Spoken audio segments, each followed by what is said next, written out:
AP CM Chandrababu Naidu మరోసారి నందమూరి వంశాన్ని దూవుతున్నాడు. గత 5 సంవత్సరాలుగా నందమూరి, చంద్రబాబు కుటుంబాల మధ్య కోల్డ్ వార్ నడుస్తున్న సంగతి తెలిసిందే. చంద్రబాబు, బాలయ్యకు అటు హరికృష్ణ ఫ్యామిలీకి మధ్య అంతగా సఖ్యత లేదన్న వార్త బహిరంగ రహస్యం. అవసరమైనప్పుడు రాజకీయాల్లో వాడుకొని పక్కన పెట్టేయడం బాబుకు వెన్నతో పెట్టిన విద్యే. ఇది చాలా సందర్భాల్లో బయటపడింది. అయితే ఇప్పుడు మరోసారి కుటుంబాలు ఒకటయ్యాయనే వార్త వినిపిస్తోంది. 2019 ఎన్నికలు టీడీపీకి అగ్నిపరీక్ష అని చెప్పడంలో ఎటువంటి సందేహం లేదు. ఏపీలో వరుసగా రెండోసారి అధికారంలోకి రావడం, తెలంగాణలో సత్తా చాటడమే ధ్యేయంగా నందమూరి ఫ్యామిలీ ఒక్కటయ్యింది. తెలుగు ప్రజల్లో నందమూరి ఫ్యామిలీకి ఉండే క్రేజ్ గురించి ప్రత్యేకంగా చెప్పనక్కర్లేదు. వీరి మధ్య విభేదాల వల్ల నందమూరి అభిమానులు, టీడీపీ కార్యకర్తల్లో చాలా కన్ఫ్యూజన్ ఉంది.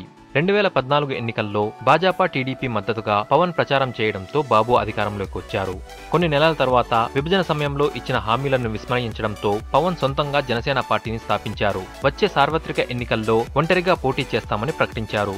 దీంతో టీడీపీకి సినీ గ్లామర్ పరంగా దెబ్బపడ్డట్టే. అందుకే జూనియర్ ఎన్టీఆర్ ను దూవుతున్నారన్న వార్తలు వినిపిస్తున్నాయి. బాలయ్య, ఎన్టీఆర్ల మధ్య మనస్పర్ధలే ఈ రెండు కుటుంబాల మధ్య బిగ్ గ్యాప్ కు కారణాల్లో ఒకటి. ఎన్టీఆర్ బాలయ్యకు క్షమాపణ చెప్పినట్టు తెలుస్తుంది. ఇప్పటి వరకు జరిగినవేవో జరిగాయి, ఇకపై పొరపాట్లు జరగవు, అందరం కలిసి ఉందామని ఎన్టీఆర్ బాలయ్యతో అన్నట్టు కూడా తెలుస్తోంది. ఇక హరికృష్ణ ఫ్యామిలీని చంద్రబాబు దగ్గరకు తీసుకోవడం ఖాయమైనట్టే. ఆయనకు టీడీపీ చైర్మన్ పదవి ఖరారైనట్లు వార్తలు వచ్చాయి. ఇక యంగ్ టైగర్ ఎన్టీఆర్ కు 2019 తెలంగాణలో ప్రచారపరంగా కీలక బాధ్యతలు అప్పగించేలా నిర్ణయం తీసుకున్నారు.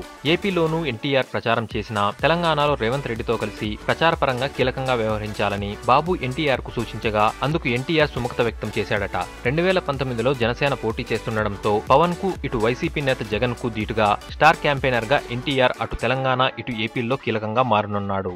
చంద్రబాబు సంగతి గురించి నందమూరి ఫ్యామిలీకి బాగా తెలుసు. మరి ఇందుకు జూనియర్ ఎన్టీఆర్ ఒప్పుకుంటాడో లేదో చూడాలి మరి.